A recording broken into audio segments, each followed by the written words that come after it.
what she said. She said because they don't want to allow us to have Christianity in Paris anymore. The connection of the Islam with terrorism. Assalamualaikum warahmatullahi wabarakatuh. Alhamdulillahilladzi arsala rasulahu bil huda wa dinil haqq liyuzhirahu ala dini kullihi wa kafa billahi syahida. Asyhadu an la ilaha illallah wahdahu la syarikalah wa asyhadu anna Muhammadan abduhu wa rasuluh la nabiyya ba'dah. Allahumma sholli ala sayyidina Muhammad wa ala ali sayyidina Muhammad. Berjumpa lagi dengan channel saya Marstechno. Saya doakan semoga semua sahabat dalam keadaan sehat selalu. Pada video kali ini kami akan menampilkan bagaimana pertanyaan dari seorang jamaat senior gereja yang menanyakan tentang perihal dominasi kaum muslimin di Prancis. Orang Kristen Prancis khawatir Muslim akan mendominasi, akan menghambat perkembangan agama Kristen. Bagaimana tanggapan dari Sabel Ahmed? Kita lihat saja videonya dan saya akan sedikit mereaksinya. This is what she said. She said because they don't want to allow us to have Christianity in Paris anymore. This is what she said. The Muslims don't want us to have Christianity in Paris.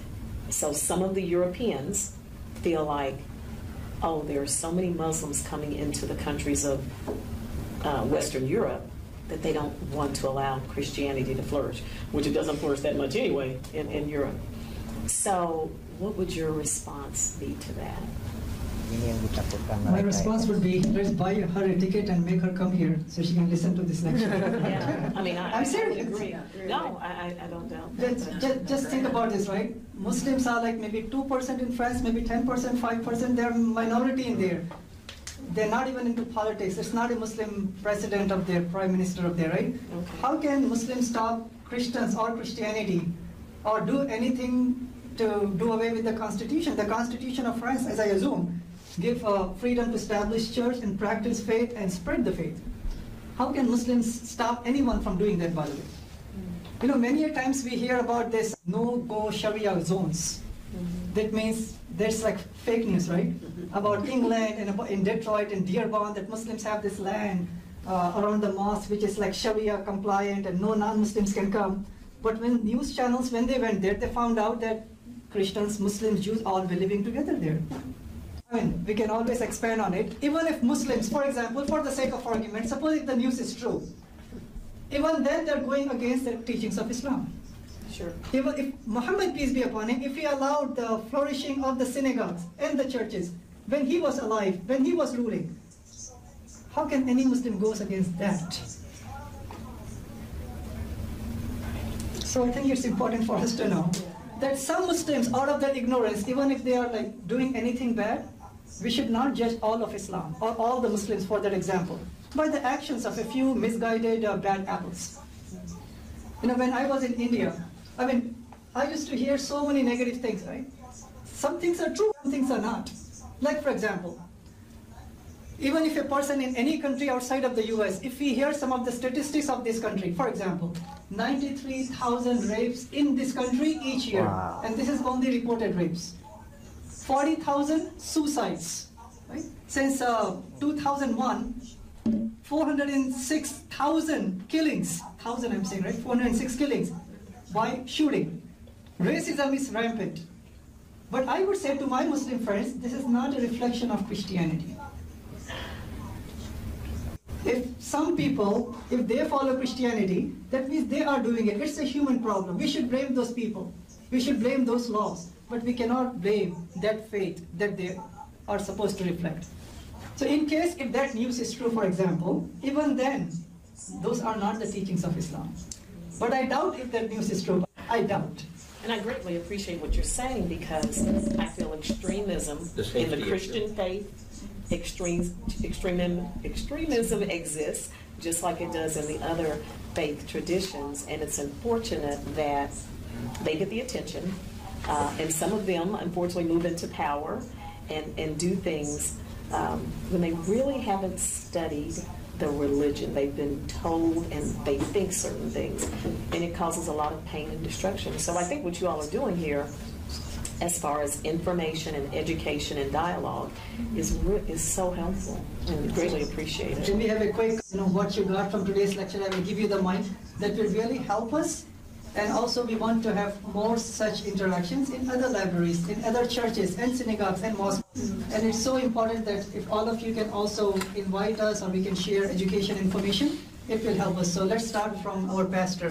That what have you gained from today's interaction, your testimonial for today? My name is Anna Shan. I'm pastor at Friendship United Methodist Church. I'm so happy, and I feel like I have an obligation to be present here to support your religion. And also, that's why I'm here, actually. And what I gain is every religion has a good thing to make our world beautiful, peaceful, and I think that's God what wants us to do. But we need to learn how to interpret, but to send the message to the world that we are working together. I hope I can hear from you the next step too. So probably that's our task to do. So I'm happy to be here. What have you learned? One misinformation that you came with that. Yes, good question. Jihad is self-improvement and society improvement. That's I learned. Okay. My name is Candy DeWitt, and I'm a member of Friendship Church, and always curious about various religions. And yes, jihad, that turned around in my head, the meaning of that. Correct. However, the other thing is you always refer to the Quran, and I think you talk about all the versions of the Bible, and if people in the different sects and faiths and everything went back to their Bibles, that would make life so much more peaceful. Unfortunately, culture has gotten in the way of all of them. And unfortunately, Islam, the news really, I think, helps contribute to that too. The biggest thing you learned today was about misinformation about jihad. Yes. Perhaps, right? Yes. How about women in Islam, by the way?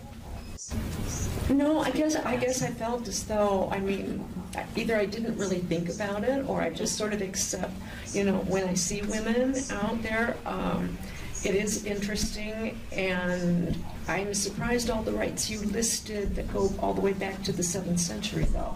You're surprised? Yes, and very impressed. Very impressed. Wonderful. Thanks for coming. Yes, Maya. Oh, that was good. My name is Amania. I go to Friendship United Methodist Church, and Candy took the thing that I was going to say about going back to the 7th century. I would just say that I have a great appreciation for what you said about racial healing, understanding my own terminology, because in the Christian faith, also there's a lot of misunderstanding about from the Old Testament and from the New Testament about how Jesus felt about it. So it's really important that we work together to help people understand we're all a part of the human race, and that we should live together regardless of ethnicity, race, gender, etc. So you think coming here today helped you to understand Islam and clear the misconceptions? Yes, yes. Information and education and dialogue are so important. And you, in your conversation, you helped clarify the importance of understanding all the, the Sharia law, going back to the 7th century, about the person in Northern Africa who they went to for understanding. And so I have a great appreciation for that. Good, thank you. Thanks for coming. My name is Nafi Paquette. I too am a member of Friendship Church. I also was very, very interested in the historical part of Islam and the Muslim faith, and I was very, very, I was uninformed about women's roles in your faith, and I think you cleared that up very much. So thank you. Thanks for coming. Yes. I think I still have so many questions in my mind, but the connection of the Islam with terrorism is something that's all we hear about. That and so it's so interesting to me to learn what is in the Quran and what that message is, and to just, I guess what I'm feeling is the hope that more people will understand that and, you know, accept that loving, accepting position that is really the basis of the religion. Okay, wonderful. Thank you. Let's have our sister here. Sister Helen. Yes, I'm Helen Agina. I'm from Crest Hill, and it's given me a better understanding of Islam and a better understanding of the women, which I really had a misconception of. So thank you. Thanks for coming. Would you like to say something? It's very nice meeting you all, and like always, Dr. Sabel Ahmed did clear up a lot of conceptions in Islam, and I really appreciate and thank you all for coming here.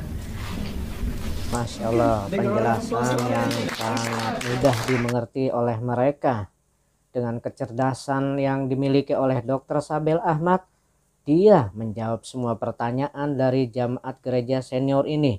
Bahkan ada sebagian yang bergelar pendeta. Dr. Sabel menjawab kekhawatiran masyarakat Prancis yang dominasinya adalah Kristen, tetapi sangat mengkhawatirkan Islam akan mendominasi mereka dan akan mengubah peraturan atau syariah di sana. Dan ini tentulah tidak mungkin dijelaskan oleh Dr. Sabel karena jumlah populasinya hanya 2% atau mungkin 5% atau bisa jadi nanti 10%. Tapi mereka juga tidak berpolitik, tidak mempunyai presiden, sehingga tidak akan sanggup untuk merubah.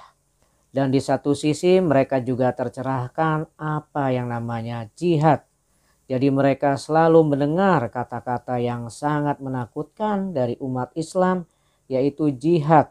Mereka mengasosiasikan jihad dengan perang dan pemboman.